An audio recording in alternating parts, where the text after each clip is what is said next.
is his happy place.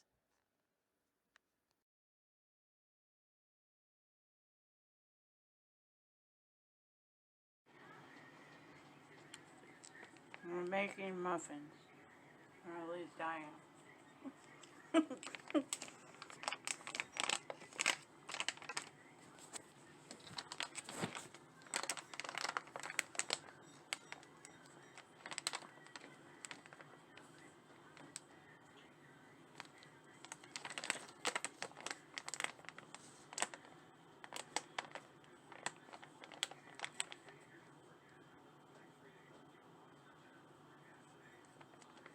So I'm making muffins. They're not from scratch. And don't expect them to be. But they'll still taste good.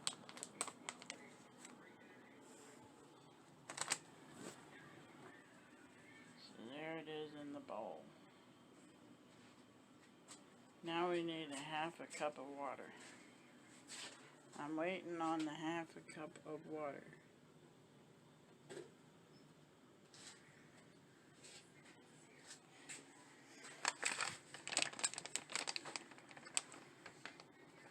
I have to do it.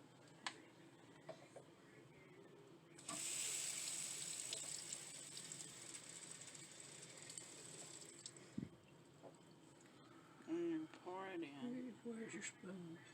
What spoon? You're gonna have to. Well, we'll get one after you pour the water in. Okay. You're spilling it. You spilled some of it. It's all right. We need a spoon.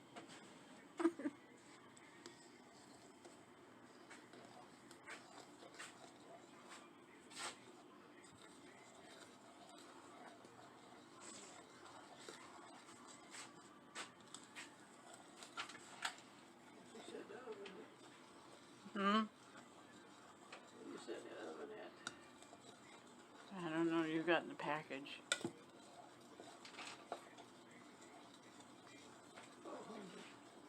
400. Can I give Dad one after they're done?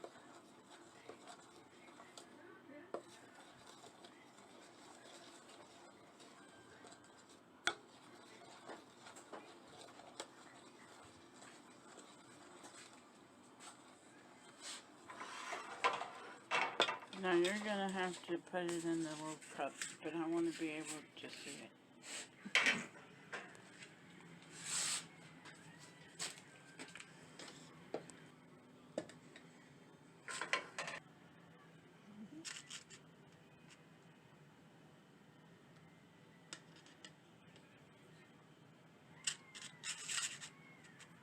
You're dropping it on the thing. It doesn't matter.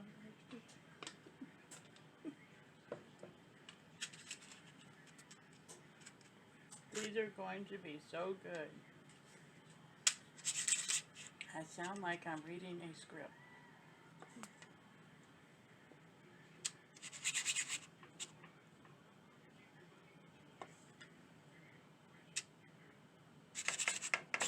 We need more paper cups. Don't we? Okay, We're only making 6? That's all it makes. Did you read the package? No. Makes 6 muffins. I guess I should read the package. I need to quit talking in script.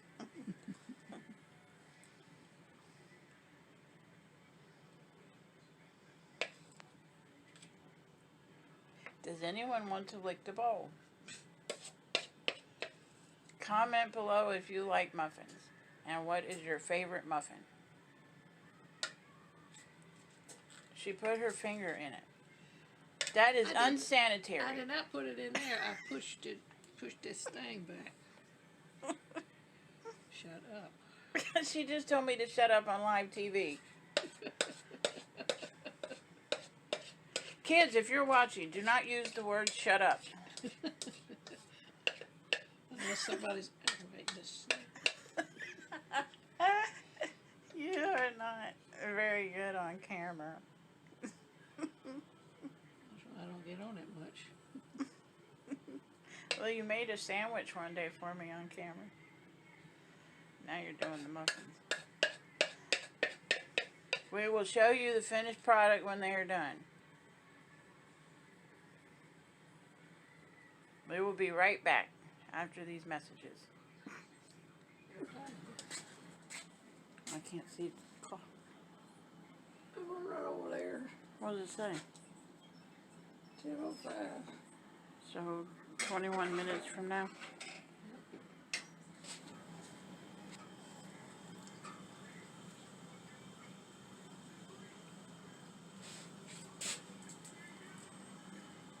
Well, We're probably done. 'Cause we ain't you think nothing you're yet. done? Let me. You touched it. Yes, I did. And there they are. They have to cool.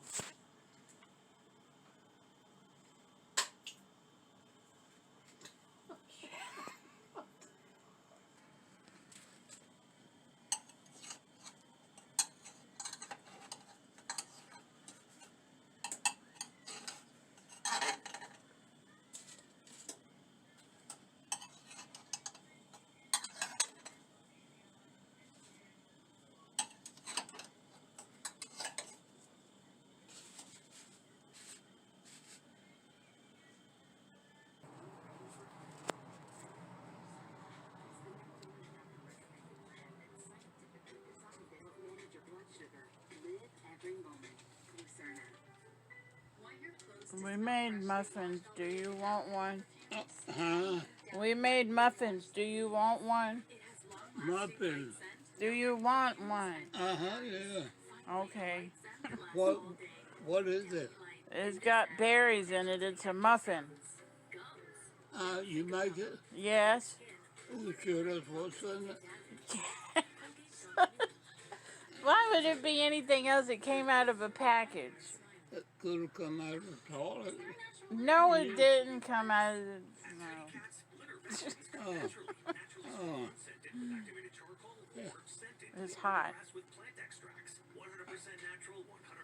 That's good. Glad you like it. Tastes like pee. No, it doesn't.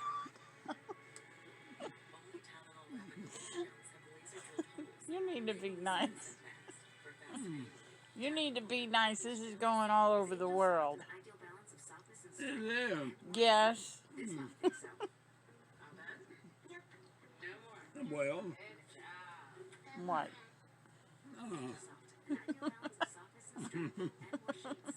Going all over the world. Yes, it's going on YouTube.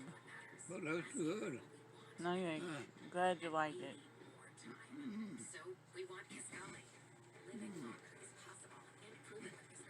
You keeping the paper? You keeping the paper or what? I'm Huh? I've got half the cookies in the paper. It's a muffin, not a cookie. I'm gonna have to. When I get back to you. You didn't make the one. No, we made 6. I didn't know you could cook. I just opened the package and mixed it up and put it in the bag. Yeah. That's about your cooking. Thanks a lot. No, actually, my cooking is I can pour cereal in a bowl. You can. Yeah. Yeah. Can you boil water without salt in it? No. I can't even boil water.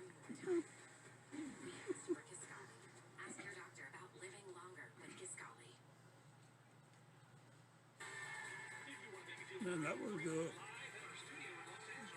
One minute. What? I want the plate. Alright. You know, I don't know if you've noticed it, but it's rummy how nothing in this world ever seems to be absolutely perfect. The drawback to this otherwise singularly fruity binge was, of course, the fact that Jeeves wouldn't be on the spot to watch me in action. Still, apart from that, there wasn't a flaw. The beauty of the thing was, you see that nothing could possibly go wrong. You know how it is. As a rule, when you want to get Chappie A on spot B at exactly the same moment, when Chappie C is on spot D, there's always a chance of a hitch. Take the case of a general, I mean to say, who's planning out a big movement. He tells one regiment to capture the hill with the windmill on it, at the exact moment when another regiment is taking the bridgehead or something down in the valley, and everything gets all messed up. And then when they're chatting the thing over in camp, that night the colonel of the 1st Regiment says, "Oh, sorry, did you say the hill with the windmill? I thought you said the one with the flock of sheep." And there you are. But in this case, nothing like that could happen, because Oswald and Bingo would be on the spot right along, so that all I had to worry about was getting Honoria there in due season. And I managed that all right, first shot, by asking her if she would come for a stroll in the grounds with me, as I had something particular to say to her. She had arrived shortly after lunch in the car with the Braithwaite girl. I was introduced to the latter, a tallish girl with blue eyes and fair hair. I rather took to her. She was so unlike Honoria, and if I had been able to spare the time, I shouldn't have minded talking to her for a bit. "No, no," I cried, paling beneath the tan. "Don't be silly, Bertie. She is just the wife for you." "Yes, but look here. She will mold you, but I don't want to be molded." Aunt Agatha gave me the kind of look she used to give me when I was a kid and had been found in the jam cupboard. "Bertie, I hope you're not going to be troublesome." "Well, but I mean, Lady Glossop has very kindly invited you to Ditteridge Hall for a few days. I told her you would be delighted to come down tomorrow." "I'm sorry, but I've got a dashed important engagement tomorrow." "What engagement?" "Well, you have no engagement, and even if you had, you must put it off. I shall be very seriously annoyed, Bertie, if you did not go to Ditteridge Hall tomorrow."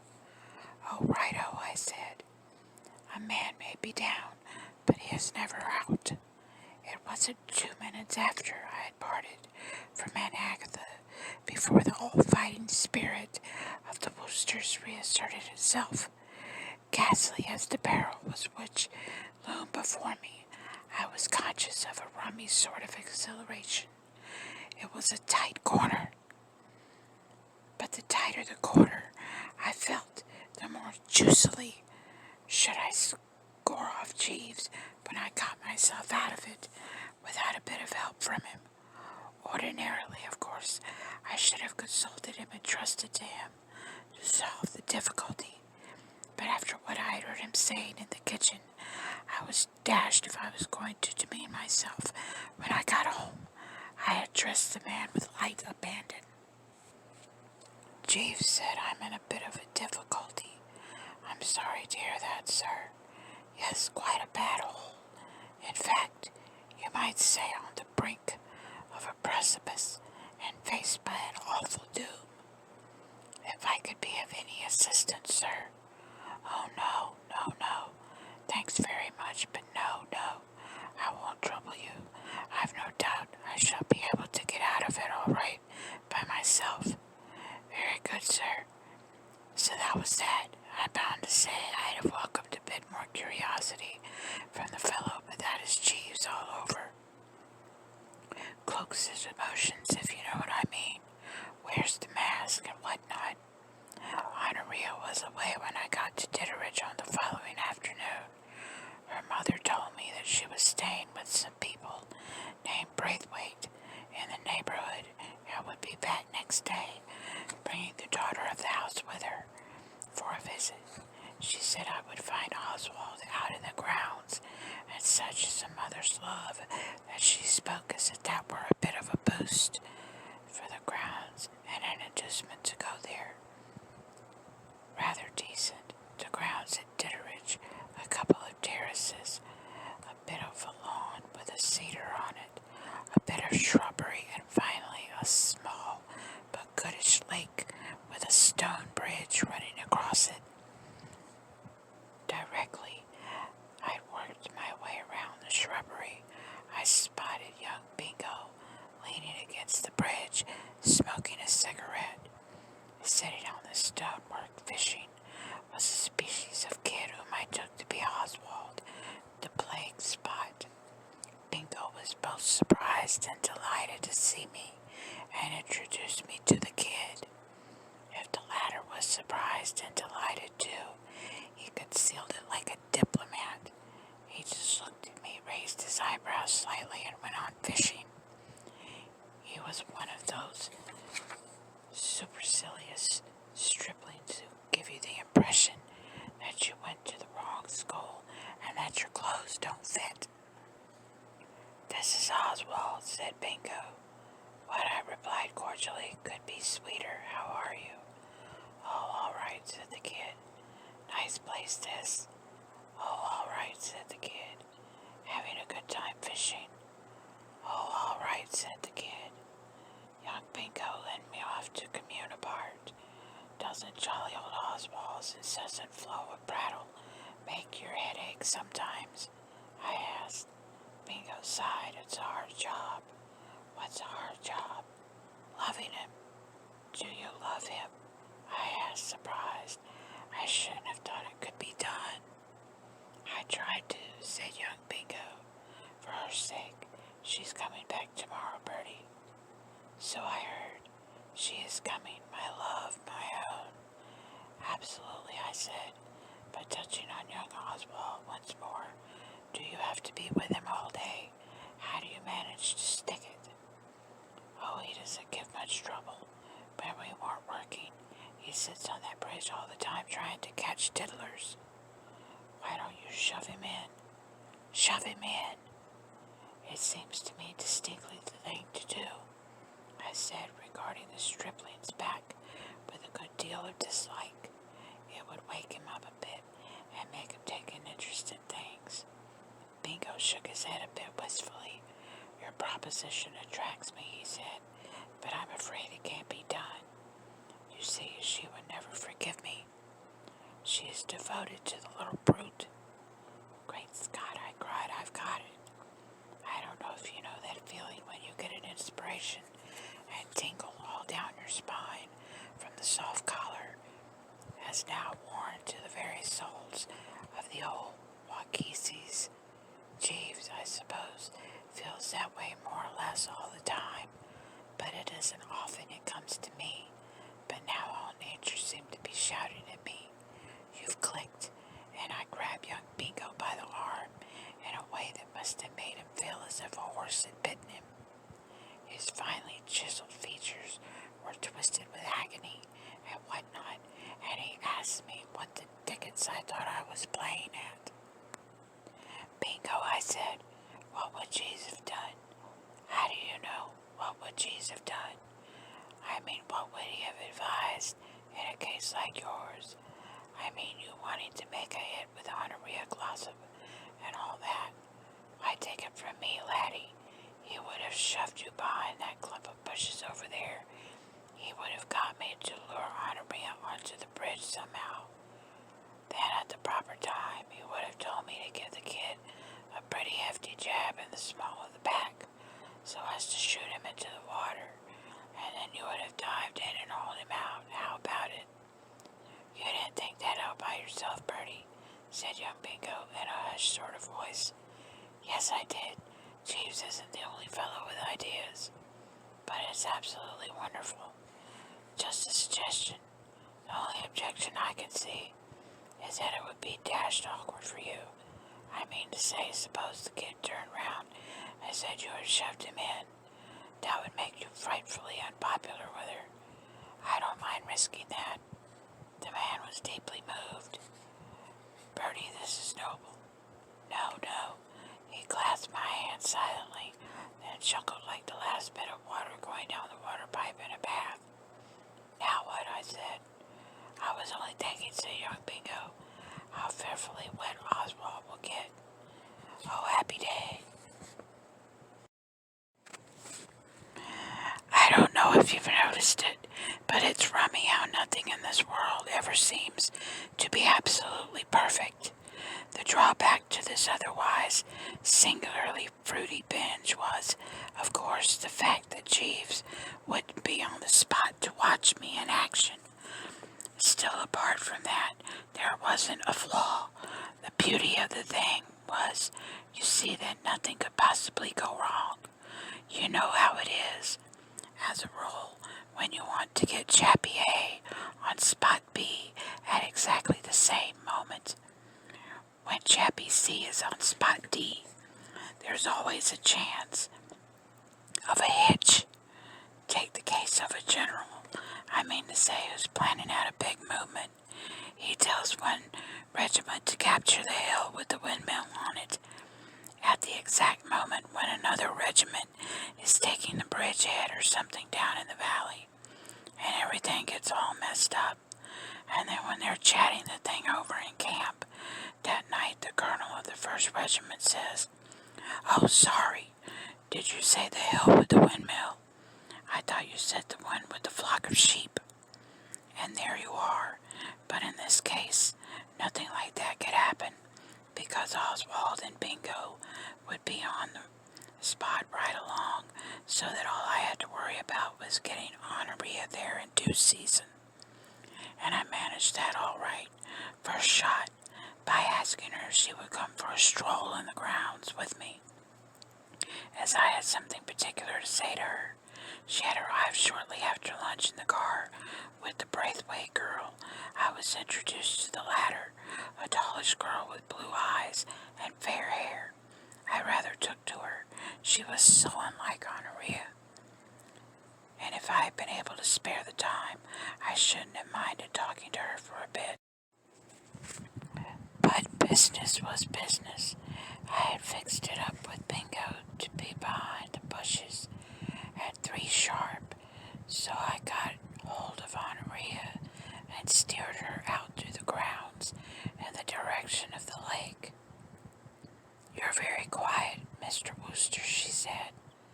Made me jump a bit. I was concentrating pretty tensely at the moment. We had just come inside of the lake, and I was casting a keen eye over the ground to see that everything was in order. Everything appeared to be as arranged. The kid Oswald was hunched up on the bridge, and as Bingo wasn't visible, I took it that he had got into position. My watch made it 2 minutes after the hour. "Hey," I said. "Oh, yes, I was just thinking.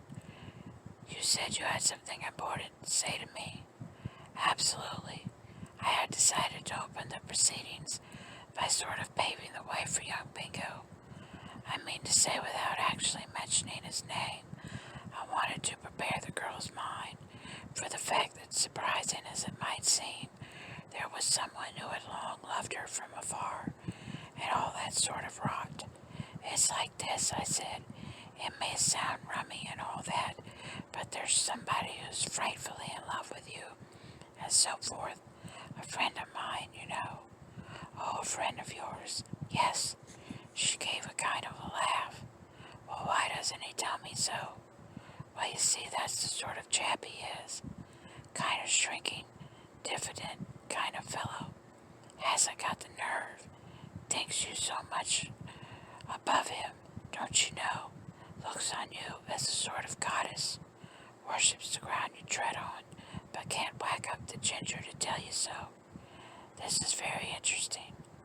Yes, he's not a bad chap, you know, in his way. Rather an ass, perhaps, but well-meaning. Well, that's the poshish. You might just bear it in mind." "What is?" "How funny you are." She chucked back her head and laughed with considerable vim. She had a penetrating sort of laugh, rather like a train going into a tunnel. It didn't sound over musical to me, and on the kid Oswald it appeared to jar not a little. He gazed at us with a good deal of dislike. "I wish to ticket you would make that now," he said, scaring all the fish away. broke the spell a bit. Honoria changed the subject. I do wish Oswald would sit on the bridge like that, she said. I'm sure it isn't safe. He might easily fall in. I'll go and tell him, I said. I suppose the distance between the kid and me at this junction was about 5 yards, but I got the impression that it was nearer 100, and as I started to toddle across the intervening space, I had a rummy feeling that I had done this very thing before. Then I remembered, years ago at a country house party, I had been roped in to play the part of a butler at some amateur theatricals in aid of some ghastly charity or other, and I had had to open the proceedings by walking across the empty stage from left upper entrance and shoving a tray on a table downright. They had impressed it on me at rehearsals that I mustn't take the course at a quick heel and toe like a chappie finishing strongly in a walking race, and the result was that I kept the brakes on to such an extent that it seemed to me as if I was never going to get to the bally table at all. The stage seemed to stretch out in front of me like a trackless desert, and there was a kind of breathless hush, as if all nature had paused to concentrate its attention on me personally. Well, I felt just like that now. I had a kind of dry gulping in my throat, and the more I walked, the further away the kid seemed to get, till suddenly I found myself standing just behind him, without quite knowing how I'd got there. Hello, I said, with a sickly sort of grin, wasted on the kid because he didn't bother to turn round and look at me. He merely wiggled his left ear in a rather peevish manner. I don't know when I met anybody in whose life I appeared to mean so little. Hello, I said. Fishing. I laid my hand in a sort of elder brotherly way on his shoulder. Here, look out, said the kid, wobbling on his foundations. It was one of those things that want doing quickly or not at all. I shut my eyes and pushed. Something seemed to give.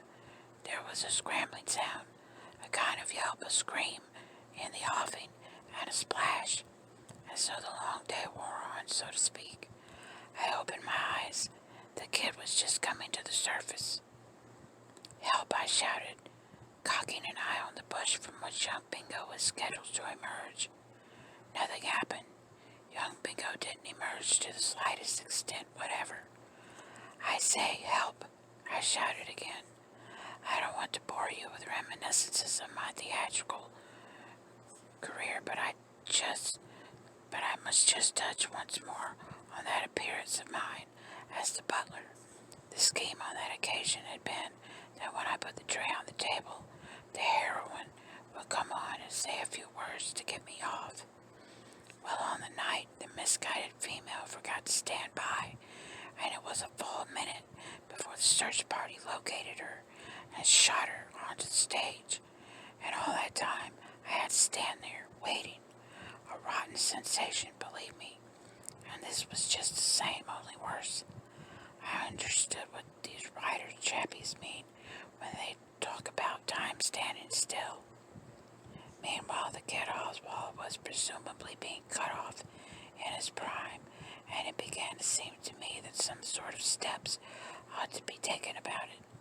What I had seen of the lad hadn't particularly endeared him to me, but it was undoubtedly a bit thick to let him pass away.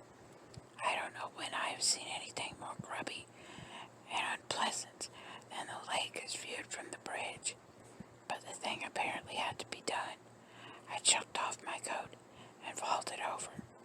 It seems rummy that water should be so much wetter when you go into it with your clothes on than when you're just bathing, but take it from me that it does. I was only under about 3 seconds, I suppose, but I came up feeling like the bodies you read of in the paper, which had evidently been in the water several days. I felt clammy and bloated. At this point, the scenario struck another snag.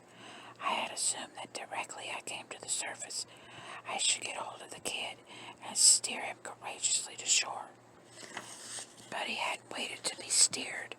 When I had finished getting the water out of my eyes and had time to take a look round, I saw him about 10 yards away, going strongly and using, I think, the Australian crawl.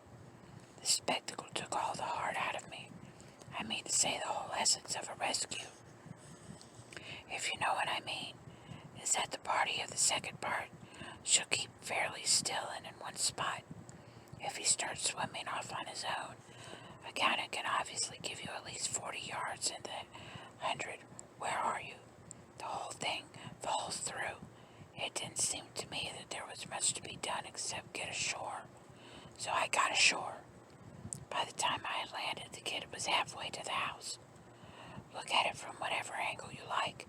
The thing was a washout. I was interrupted in my meditations by a noise like the Scotch Express going under a bridge. It was Honoria Glossop laughing. She was standing at my elbow, looking at me in a rummy manner. "Oh, Bertie, you're funny," she said, and even in that moment, there seemed to me something sinister in the words. She had never called me anything except Mr. Wooster before. "How wet you are." "Yes, I am wet." "You had better hurry into the house and change." "Yes." I wrung a gallon or two of water out of my clothes. "You're funny," she said again, first proposing in that extraordinary roundabout way, and then pushing poor little Oswald into the lake so as to impress me by saving him. I managed to get the water out of my throat sufficiently to try to correct this fearful impression. "No, no." "He said you pushed him in, and I saw you do it." "Oh, I'm not angry." "I'm not angry, Bertie. I think it was too sweet of you, but I'm quite sure it's time that I took you in hand. You certainly want someone to look after you. You've been seeing too many moving pictures. I suppose the next thing you would have done would have been to set the house on fire so as to rescue me." She looked at me in a proprietary sort of way. "I think," she said, "I shall be able to make something of you, Bertie. It is true yours has been a wasted life up to the present, but you are still young and there is a lot of good in you." "No, really, there isn't." "Oh, yes, there is. It simply wants bringing out. Now you run straight up to the house and change your wet clothes, or you will catch cold." And if you know what I mean, there was a sort of motherly note in her voice, which seemed to tell me even more than her actual words that I was for it. As I was coming downstairs after changing, I ran into young Bingo, looking festive to a degree. "Bertie," he said, "just the man I wanted to see. Bertie, a wonderful thing has happened." "You blighter," I cried, "what became of you? Do you know? Oh, you mean about being in those bushes? I had a time to tell you about that. It's all off. All off. Bertie, I was actually starting to hide in those bushes when the most extraordinary thing happened. Walking across the lawn, I saw the most radiant, the most beautiful girl in the world. There is none like her, none. Bertie, do you believe in love at first sight? You do believe in love at first sight, don't you, Bertie?" "Oh, man, directly I saw her, she seemed to draw me like a magnet. I seemed to forget everything. We two were alone, in a world of music and sunshine. I joined her. I got into conversation. She is a Miss Braithwaite, Bertie, Daphne Braithwaite." Directly our eyes met, I realized that what I had imagined to be my love for Honoria Glossop had been a mere passing whim. "Bertie, you do believe in love at first sight, don't you? She is so wonderful, so sympathetic, like a tender goddess." At this point, I left the blighter. 2 days later, I got a letter from Jeeves. "The weather," it ended, "continues fine. I have had one exceedingly enjoyable bathe. I gave one of those hollow, mirthless laughs and went downstairs to join Honoria. I had an appointment with her in the drawing room. She was going to read Ruskin to me." That's the end of that story. I hope you enjoyed it. If you made it this far, thank you for listening. Don't forget to like, comment, and subscribe if you like what you see here on this channel. Have a great day.